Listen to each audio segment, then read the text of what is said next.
Guys मैं मतलब पहले ये सब वीडियो स्टार्ट करने के पहले आपको ये बताना चाहती हूँ कि मैं आज अगर यहाँ पे हूँ तो सिर्फ़ और सिर्फ मेरी फैमिली की वजह से हूँ।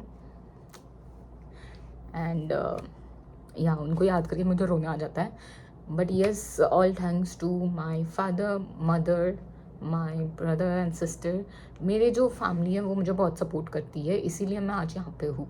तो अगर मेरे पापा ने मुझे अलाउड नहीं किया होता या तो मम्मी सपोर्ट नहीं करती तो आई डोंट थिंक सो कि मैं आज यहाँ पे होती, कोरिया में बैठी होती, कुछ भी नहीं। मतलब मैं बहुत ऐसे डर डर के बताया था, मुझे लगा था यार पता नहीं, बट मेरे पापा, थैंक यू पापा एंड थैंक यू मम्मी। मेरी मम्मी बहुत ऐसे बेचारी सी रोती रहती है मेरे लिए सोच के, मुझे देखेगी रोता हुआ तो खुद भी रो देगी, इसके लिए मम्मी रोना मत। एंड यस, मेरे भाई बहन वो भी मुझे बहुत सपोर्ट करते हैं, चिड़ लगाते हैं, बट सबके सिबलिंग्स वैसे ही होते हैं। तो yes, thanks to my family, special thanks to my family. उनके वजह से मैं हूँ, मेरे पेरेंट्स की वजह से मैं हूँ यहाँ पे, तो इसीलिए थैंक यू। एंड मेरे फैमिली के अलावा मेरे फ्रेंड्स लोगों ने भी मुझे बहुत सपोर्ट किया, मुझे छोड़ने आए। सो थैंक यू सभी को दिल से, हमेशा मेरे स्टेप में साथ रहने के लिए। ब्रायन ने भी मुझे बहुत हेल्प की थी। ब्रायन ने मुझे मेरे SOPs ये सब के लिए, क्योंकि वो राइटिंग में बहुत अच्छा है, तो उसने मुझे हेल्प की थी। वैसे आपके भी कोई फ्रेंड्स होंगे जो ऐसे आपको हेल्प कर सकते हैं तो आप उनकी हेल्प ले सकते हो, बट ज़्यादा लोगों की मत लेना, एक आध लोगों की काफ़ी है। तो इसीलिए थैंक यू ब्रायन मुझे हेल्प करने के लिए, क्योंकि आई डोंट थिंक सो कि उसने मुझे अगर हेल्प नहीं किया होता ये सब चीज़ों में, मतलब मेरे डॉक्यूमेंट प्रिपरेशन के टाइम पे, तो मेरे से हो पाता इतने अच्छे से स्मूथली। तो thank you for supporting me. उसके अलावा मेरे बाकी फ्रेंड्स, उत्कर्षा, फरीन हो गई, गीता हो गई, आशा है, शिवानी है, तकदीस, केतकी, बहुत सारे फ्रेंड्स हैं। सॉरी अगर मैंने किसी का नाम मिस किया होगा। तो वेदू है, वो तो बहुत पागल सा है, बट ऐसे मतलब मेरे बहुत सारे फ्रेंड्स हैं। और दो लोगों का नाम रह गया था, वो है अंकिता और Kareena. Thank you, sorry but thank you. वो दोनों तो हमेशा साथ में ही थे, हर बार। थैंक यू उन सभी को जिन्होंने मेरे पे बिलीव किया, मुझे सपोर्ट किया, एंड उनको लगा कि मैं यहाँ तक पहुँच पाऊँगी। तो थैंक यू सभी को। एंड अब हम फाइनली वीडियो स्टार्ट करते हैं। Bye. Hi guys, welcome back to my channel and welcome to another vlog. So आपको शायद से बैकग्राउंड पे नॉइज़ भी आएगी, सो प्लीज़ इग्नोर करना, क्योंकि आज संडे है एंड बाहर मतलब कुछ एक्टिविटीज़ आई गेस चल रही है, सो इसके लिए उसकी आवाज़ आ रही है। और ये वीडियो, जैसे कि आपने टाइटल में देखा होगा, ये वीडियो होने वाला है थोड़ा अबाउट माय जर्नी, मेरा लाइफ अपडेट यहाँ का, and about the document preparation for GKS।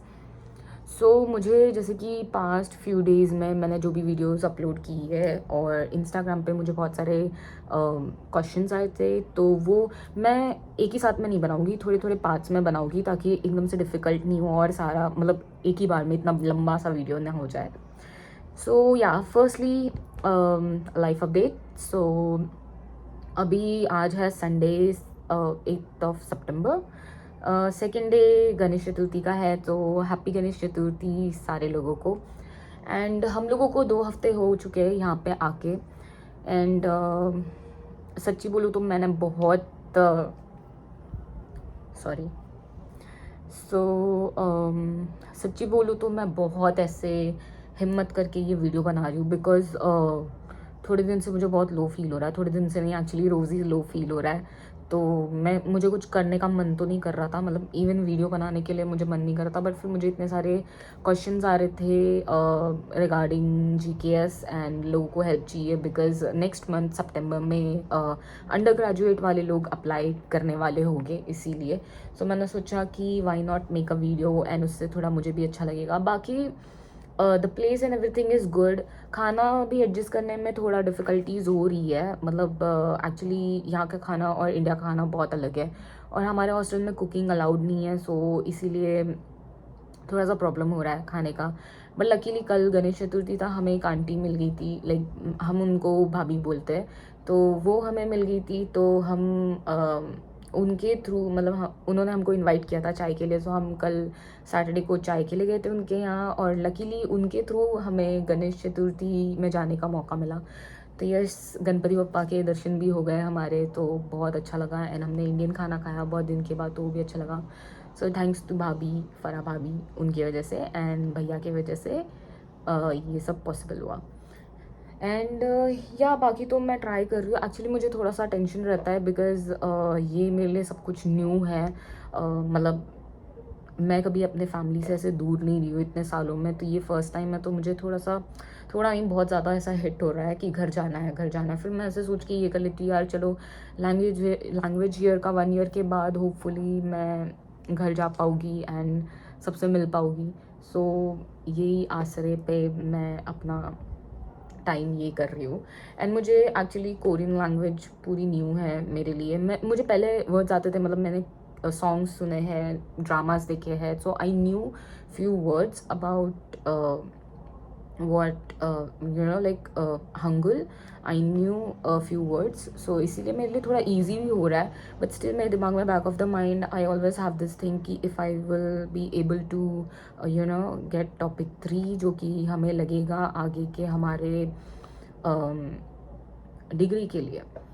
तो बस यही सब चल रहा है। बट ठीक है यार, मैं ये सब क्या पका रही हूँ आपको। सो अभी आते हैं मुद्दे की बात पे। तो मेरी जर्नी ऐसी थी, मतलब कुछ ऐसे एक्स्ट्रा ये नहीं थी। मेरे लिए थी ऑब्वियसली, क्योंकि आई डोंट नो सबके लिए अलग अलग होती है, तो मेरे लिए तो बहुत थी बिकॉज़ मैं जब मुझे 3 साल पहले अगर मैं पीछे जाऊँ 2021 के टाइम पे, तभी मैंने सोचा था कि मुझे जीकेएस के लिए अप्लाई करना है इन 2022 फेब में। और तभी मेरा फर्स्ट ईयर चालू हुआ था मास्टर्स का, तो I wanted to apply for it.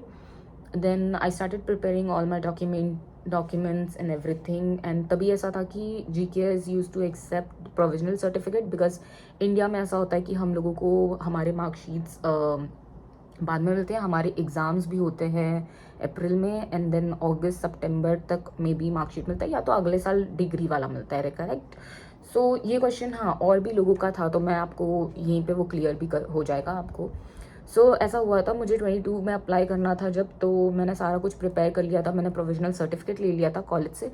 So provisional certificate ऐसा होता है कि उसमें आपका कॉलेज ये लिख के देगा कि सो and so student is studying in are college, and ये अपने सेकेंड ईयर में है या लास्ट ईयर में है। इसका एग्ज़ाम होगा जून या अप्रैल व्हाट्सएवर, एंड इसके रिजल्ट्स आएंगे जुलाई तक, जून तक, जैसे भी होता है वैसे, ठीक है। तो ये आपका कॉलेज एक प्रोविजनल सर्टिफिकेट देता है, ये आपको सबमिट करना पड़ता है एनआईडी को, मतलब जब भी आप एप्लीकेशन देते हो, ताकि उनको पता चले कि हाँ आपका रिजल्ट अब तक नहीं आया है, इसीलिए आपने फाइनल वाला प्रोवाइड नहीं कर पाए हो। तो मेरे टाइम पे ऐसा हो गया था कि 2022 में गाइडलाइंस चेंज हो गई थी, एंड एनआईडी ने ये कहा था कि हमको फाइनल डिग्री चाहिए, जो कि 28 फेब तक तुम्हारी फाइनल डिग्री कंप्लीट हुई होनी चाहिए, ऐसे। सॉरी गाइज, मुझे घर से कॉल आ गया था पापा का। तो यस, सो 2022 में ऐसा हुआ था कि एनआईडी को हमारे फाइनल डिग्री सर्टिफिकेट्स चाहिए थे ड्यूरिंग द एप्लीकेशन ही, मतलब प्रोविजनल सर्टिफिकेट नहीं चलेगा, ऐसा था। और उस टाइम पे ऐसा था कि 2022 में मेरा 2023 में, सॉरी मैंने बहुत गलत कन्फ्यूजन, सॉरी। सो 2022 में मुझे अप्लाई करना था। 2023 में एनआईडी का ऐसा हो गया था कि जब गाइडलाइंस रिलीज़ हुई थी, तो उनको अपने फाइनल डिग्री चाहिए थी, मतलब 28 फेब 2023 में तुम्हारा वो डिग्री रहना चाहिए तुम्हारे पास, ऐसा डेट था।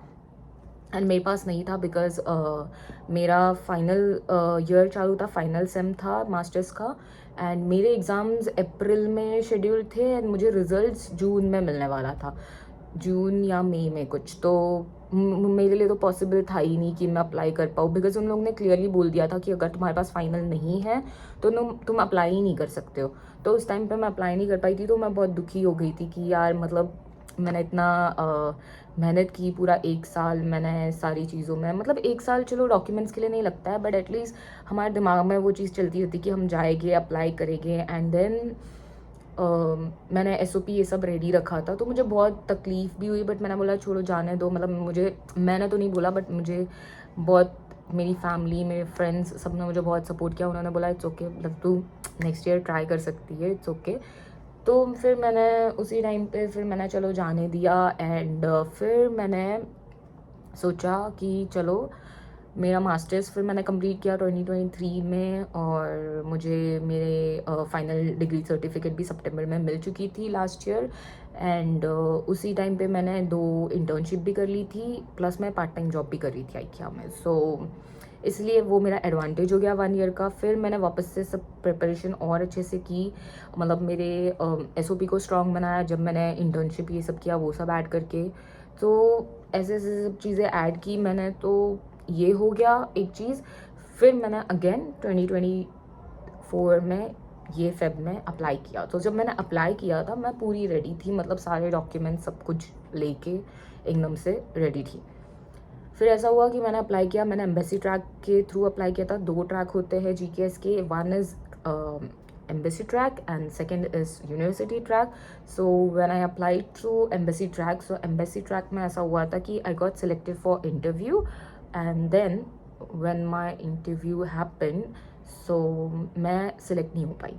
तो इंटरव्यू में मैं सिलेक्ट नहीं हुई, तभी भी मैं बहुत दुखी हो गई थी कि यार मेरे से हो ही नहीं रहा है, चुके जाने दो, मतलब मुझे छोड़ देना चाहिए या कुछ, like may be, sorry, okay sorry sorry, मेरा मैसेज आया था इसके लिए।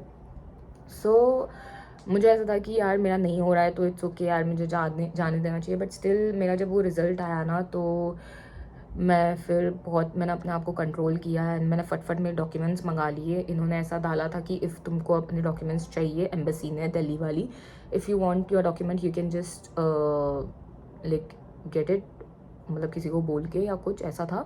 तो मैंने फटफट वहाँ पे जो भी हम मेरे पहचान के थे दिल्ली में, तो मैंने अपने डॉक्यूमेंट्स लिए, कोरियर करवाए। उस टाइम पे होली चल रही थी, तो होली की वजह से थोड़ा डिले हो गया था। बट फिर मैंने जो भी तीनों यूनिवर्सिटी में अप्लाई किया था, वो तीनों यूनिवर्सिटी, मतलब मैंने जो चूज़ की थी वो यूनिवर्सिटी में, मैंने देखा कि उनकी यूनिवर्सिटी ट्रैक की डेडलाइन क्या है।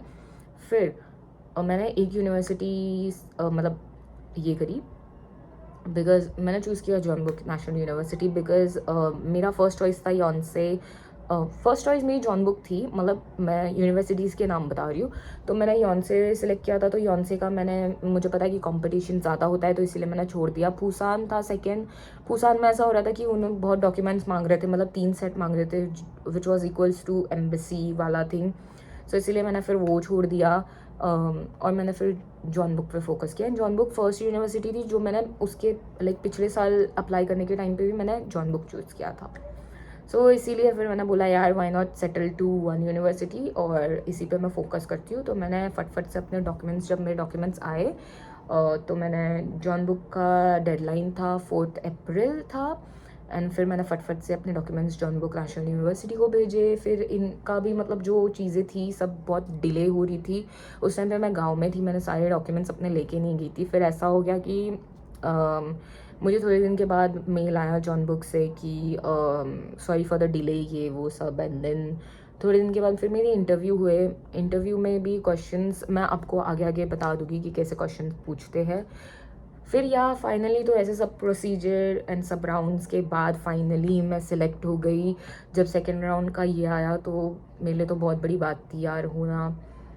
अब जब मैं फाइनली यहाँ पे हूँ तब मुझे मतलब वहाँ पे थी तो मुझे ऐसा था यार मैं इतनी बेवकूफ़, पता है आप लोगों को। जब मैं वहाँ पे थी तब मुझे ऐसा होता था कि यार मुझे जाना है जाना है जाना है, और अब मैं यहाँ पे हूँ तो मुझे घर की याद आ रही है बहुत ज़्यादा। मतलब मैं कभी घर से दूर नहीं रही, तो इसीलिए जो भी घर से दूर नहीं रहा है उसके लिए बहुत डिफ़िकल्ट होगा। मतलब मैं बिल्कुल स्ट्रांग नहीं हूँ, मैं ट्राई कर रही हूँ मैनेज करने का, बस यही है। तो इसीलिए मतलब आप लोग वो चीज़ ध्यान में रख के आओ। एंड डॉक्यूमेंट्स की बात, पहले तो रफ GKS जिसको नहीं पता है वो मैं बता देती हूँ.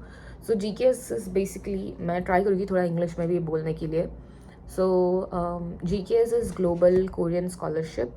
सो ये ऐसा होता है कि जो कोरिया की गवर्नमेंट है वो आपको पे कर रही है, NIED जो है वो आपको पे करती है यहाँ पे आके स्टडी करने के लिए आपके डिग्रीज. सो ये 2 टाइम होता है साल में. एक होता है फेब में ग्रेजुएट वाले लोग अप्लाई कर सकते हैं जो कि मास्टर्स या PhD करना चाहते हैं, या तो फिर आई गेस उसमें रिसर्च भी होता है. वो सारी चीज़ें अगर करना चाहते हो तो आप फेब में अप्लाई कर सकते हो. और अदरवाइज सितंबर में होता है जो कि अंडर ग्रेजुएट स्टूडेंट्स के लिए होता है. उसके लिए सीट्स बहुत कम होती है, बट स्टिल जिसको करना है वो लोग अप्लाई कर सकते हैं. देन उसमें ऐसा होता है कि आपका जो 1 टाइम फेयर होता है, मतलब जब आपकी डिग्री स्टार्ट हो रही है आप यहाँ पे आओगे और जब जाओगे ख़त्म होने के बाद, उस टाइम का जो एयर फेयर होता है वो हमको यहाँ से मिलेगा इनकी तरफ से. एंड हमको मंथली स्टाइपेंड मिलता है, प्लस इंश्योरेंस मिलता है. एंड यस, आपको ये सारी चीज़ें मिलेगी. वीज़ा भी आपको फ्री मिलता है. आपको सिर्फ एजेंसी के पैसे देने पड़ेंगे जो कि है 1000 अराउंड समथिंग. एंड स्टार्टिंग में आपको कुछ पैसे लेके आने पड़ेंगे. मतलब हमने तो ज़्यादा लाए नहीं थे. हमने एक्चुअली सारे लोगों ने अराउंड 50K तक लाया था. अभी भी हमारा वो चल रहा है 2 हफ्ते तक, क्योंकि स्टार्टिंग में क्या होता है ना, आपको बैंक अकाउंट करना पड़ेगा, ARC करना पड़ेगा. तो ये सारी चीज़ें जब होती होगी ना, तब तक के लिए आपको अपने पैसे यूज़ करने पड़ेंगे. तो एक बार आपका बैंक अकाउंट, अभी हमारा प्रोसीजर चल रहा है, बैंक अकाउंट एक बार ओपन हो जाएगा तो हमको मंथली स्टाइपेंड आने स्टार्ट हो जाएगी. तो आप वो यूज़ कर सकते हो. इसके लिए सेफर साइड के लिए थोड़े पैसे आप सेव करके रखो कि आप यहाँ पे आओ जब तो आप यूज़ कर सको. ठीक है, अब मैं आपको बताती हूँ कि इसमें मेन डॉक्यूमेंट्स क्या रहते हैं. मतलब ये मेरी छोटी सी क्यूट सी डायरी थी जो मैंने खरीदी थी क्यूट बोल के. तो मैंने सोचा ये मैं कोरिया इसके लिए यूज़ करूँगी. सो ये मैंने लिस्ट बनाया, मैं आपको बताती हूँ क्या क्या लगता है. तो फर्स्ट आपको एप्लीकेशन फॉर्म लगेगा जो कि आपको उनके साइट पे मिल जाएगा. स्टडी डॉट कोरिया वाला था. सॉरी, मेरे को I am very bad at it. मैं नीचे लिंक डाल दूँगी जो वेबसाइट है उसकी. तो वो वेबसाइट पे सारे आपको गाइडलाइंस आ जाएंगे. एंड study.go.kr ऐसा था. तो आपको सारे गाइडलाइंस उसमें मिल जाएगी. आपको जो एप्लीकेशन फॉर्म है वो भी मिल जाएगा. वो आपको फिल करना होता है, वो इम्पॉर्टेंट होता है. तो आपको सबसे फर्स्ट एप्लीकेशन फॉर्म लगेगा, आपका पर्सनल स्टेटमेंट लगेगा, स्टडी प्लान लगेगा, लेटर ऑफ रिकमेंडेशन लगेंगे. एंड GKS एप्लीकेंट एग्रीमेंट होता है, वो आपको एप्लीकेशन फॉर्म में ही मिलता है, वो आपको भरना पड़ेगा. पर्सनल मेडिकल असेसमेंट में आपको कुछ नहीं, सिर्फ कुछ चीज़ें होती है बेसिक, वो आपको टिक करनी होती है कि आपको ये प्रॉब्लम है या नहीं है, आपको पास्ट कुछ टाइम में कुछ फेस हुआ लाइक फीवर, कोल्ड, ऐसा कुछ. तो वो रहता है, पर्सनल असेसमेंट रहता है. कुछ डॉक्टर किसी चीज़ की ज़रूरत नहीं है. हाँ, अगर आपको कुछ प्रॉब्लम है तो मे बी आपको प्रोवाइड करना पड़ सकता है वो. देन आपके आ जाते हैं, अभी जैसे मैंने PhD के लिए अप्लाई किया तो मेरे लिए था graduation certificate, graduation transcript, master certificate, master transcript and proof of citizen. तो प्रूफ ऑफ सिटीजन में आपको आपका करना पड़ेगा, आपका बर्थ सर्टिफिकेट देना पड़ता है. अगर आपका वोटर ID है तो आप वो भी दे सकते हो, और आपके पेरेंट्स के सर्टिफिकेट्स लाइक प्रूफ सर्टिफिकेट्स. तो आप पेरेंट्स का भी वोटर ID दे सकते हो. मतलब मैंने मेरे पेरेंट्स का लिया था. तो इसमें से कुछ डॉक्यूमेंट्स होते हैं जो अपोस्टाइल करवाने पड़ते हैं. तो अपोस्टाइल्स का भी मैं आपको बता देती हूँ. तो अपोस्टाइल जो मैंने करवाए थे वो थे मेरे, मैं बताती हूँ कौन सा डॉक्यूमेंट था यार.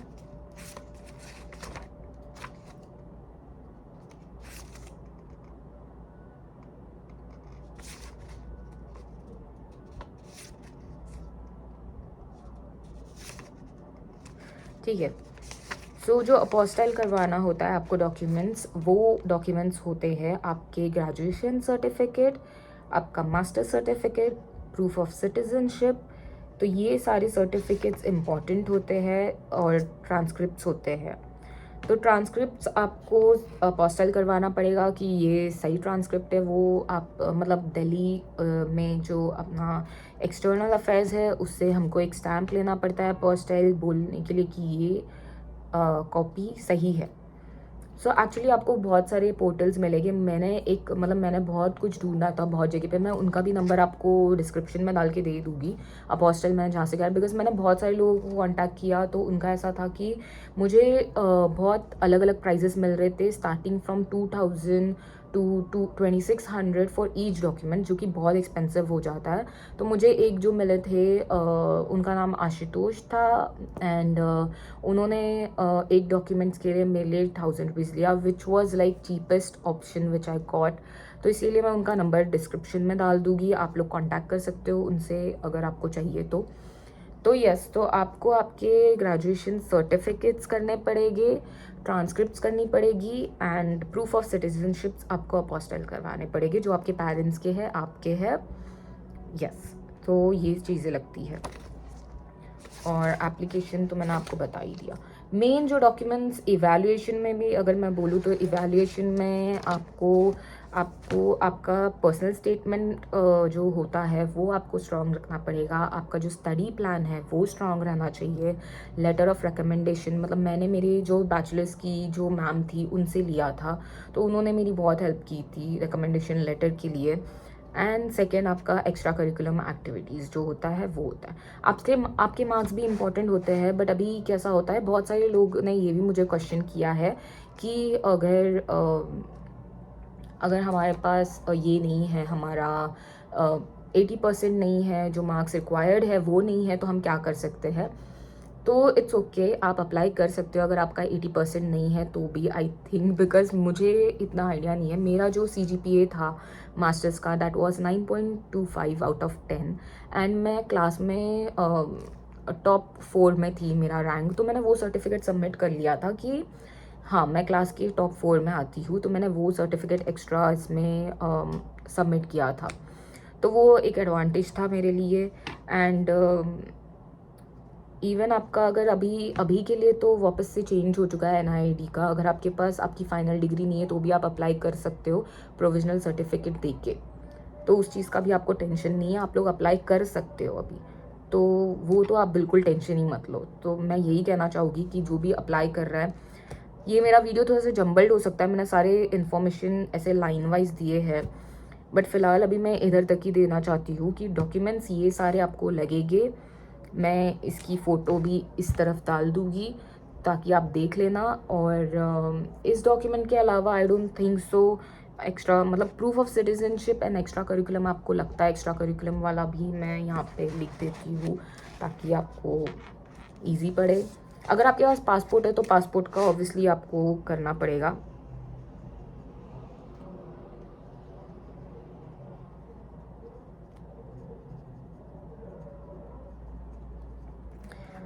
तो ऐसा है, ये हो गया मतलब डॉक्यूमेंट्स रिलेटेड कि कौन से डॉक्यूमेंट्स आपको लगेंगे मेन GKS के लिए अप्लाई करने के लिए। एंड आप लोग बिल्कुल भी ऐसे टेंशन मत लो, बिल्कुल भी सोचो मत, बिकॉज पहले जब मैं भी अप्लाई करना चाहती थी मैं बहुत कंफ्यूज रहती थी यार कि मतलब मेरे से हो पाएगा नहीं हो पाएगा, क्या चीज़ें हैं क्या नहीं है। मुझे हेल्प करने के लिए भी ज़्यादा कोई था नहीं।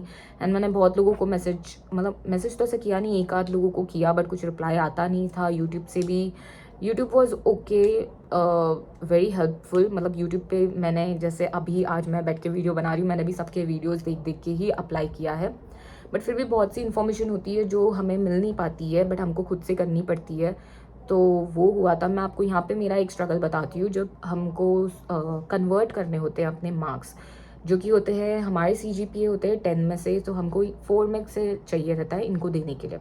तो स्कोलारो से आप कन्वर्ट कर सकते हो अपने मार्क्स, उस पर सारे स्टेप्स हो गए। आप स्कोलारो से जब कन्वर्ट करते हो ना, तो आपको अपने यूनिवर्सिटी से स्टैंप लेना होगा कि हाँ, ये मेरा डॉक्यूमेंट्स जो है, ये जो हमारे स्टूडेंट ने कन्वर्ट किया है वो सही है। तो अभी ऐसा हो गया था, मेरा जो मास्टर्स का था वो मुझे मेरे सोमया से मैंने किया था, सोमया विद्या विहार से, जो मुंबई में है। तो उन्होंने मुझे अपने लेटर हेड पे दे दिया था कि ये सही है, इन्होंने जो भी कन्वर्जन किया है उन्होंने सब कुछ क्रॉस चेक किया था। बट जो मेरा बैचलर्स वाला कॉलेज था, जो कि निर्मला निकेतन कॉलेज है चर्च गेट में, तो वो कॉलेज में ऐसा हो गया था कि मैम रेडी नहीं थी, बिकॉज उनको ऐसा था कि अगर तुमने गलत किया होगा तो कॉलेज का नाम आएगा, because this is a big thing and you are applying for scholarship. तो उनको आइडिया नहीं था, तो हमने बहुत चक्करें लगाई।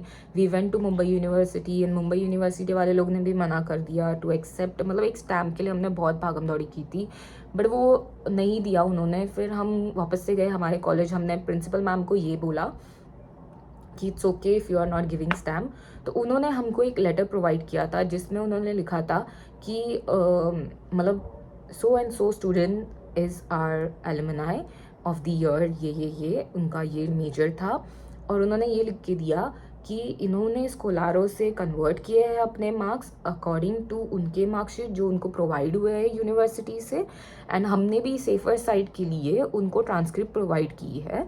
सो प्लीज़ आप लोग उसके जो कन्वर्जन है वो आप ये कर लो, मतलब आप एक्सेप्ट कर लो and please do cross check, ऐसा लिख के हमारी प्रिंसिपल मैम ने उस पर अपना सिग्नेचर दे दिया, स्टैम्प दे दिया। तो वो काम हो गया था। मतलब मुझे पहले ऐसा लगा था वो मे बी नहीं होगा, एनआईडी या फिर कॉलेज एक्सेप्ट नहीं करेगी, बट वो एक्सेप्ट हो गया था। तो आप नॉर्मली अगर स्कोलारो पे आप स्टैम्प नहीं ले रहे हो, एक पर एक्स्ट्रा एक लेटर ले लो अपने कॉलेज से ये बोल के कि हाँ, मतलब ये जो इन्होंने कन्वर्ट किया है ये अपने से किया हुआ है और हमने उनको ट्रांसक्रिप्ट भी प्रोवाइड कर लिए, तो आप प्लीज़ वो चेक कर लो एंड आप लोग वो उसको रेफ़र कर सकते हो, ऐसा कॉलेज वाले एनआईडी को बोल सकते हैं।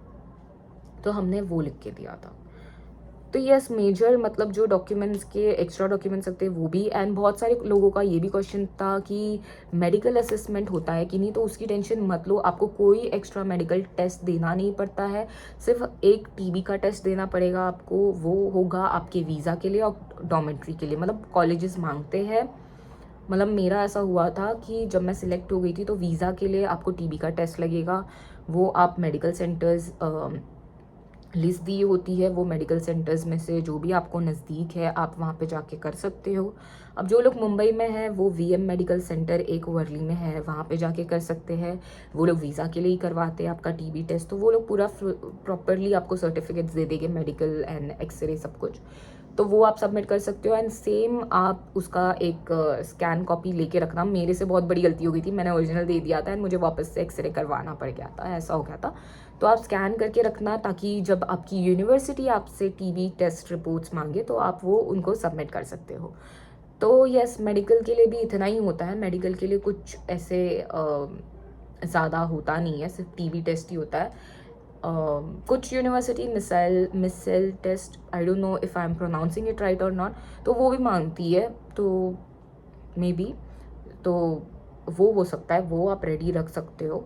वरना वो अदरवाइज़ आपके हॉस्पिटल जहाँ पे आपका बर्थ हुआ है वो हॉस्पिटल में या दूसरे हॉस्पिटल से भी मिल सकता है, आई थिंक, ऐसे मैंने लोगों से सुना है। बट सॉरी, इस चीज़ का मुझे आइडिया बिल्कुल नहीं है क्योंकि मेरी यूनिवर्सिटी ने सिर्फ टीबी टेस्ट रिपोर्ट्स मांगे थे, तो मैंने इसीलिए टीबी टेस्ट रिपोर्ट्स सबमिट किए।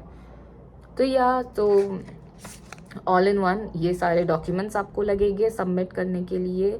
अपोस्टाइल करवा लेना, अच्छे से अपना पर्सनल स्टेटमेंट लिख देना, आपकी पूरी A to Z वाली चीज़ें जो भी आपने बचपन से अब तक की है वो सब कुछ आप लिखना।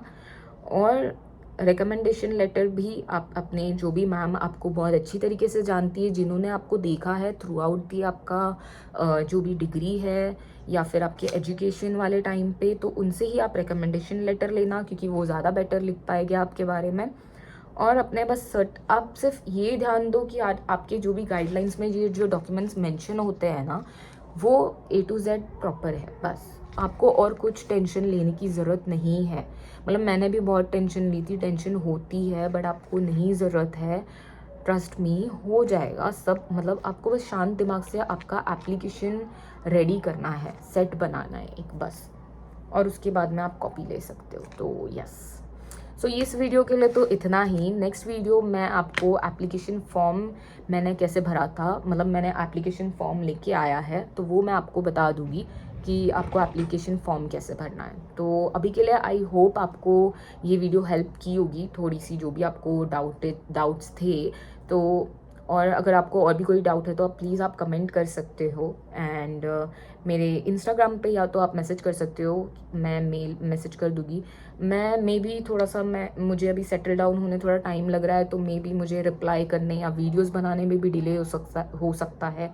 तो please I hope you all will understand and yeah, please do support my channel and don't forget to like, share and subscribe to my channel, and मैं आपसे next video में मिलूंगी for application. Bye.